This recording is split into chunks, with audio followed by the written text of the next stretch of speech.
gani president wenyu ana apologize ya tu Tanzania hivyo tu? Alafu anasema ati we apologize. Wewe na nani?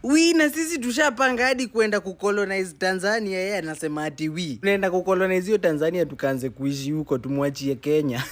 Tuone atatengea nani mabilioni. Lakini sasa ana apologize na kizungu. Na anajua tu vizuri wa Tanzania elewagi kizungu. Najua sasa wa Tanzania na watch video hilo wako tu.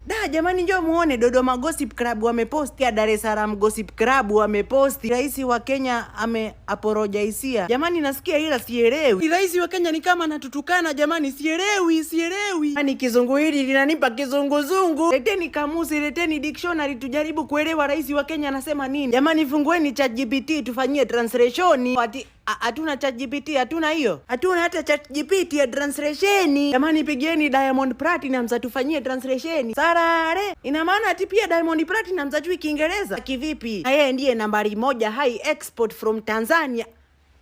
Jamani mumesikia kilichotoka mdomoni mwangu? Nipelekeni Harvard, mimi sio MTZ tena, nipelekeni Harvard. Najua Kiingereza.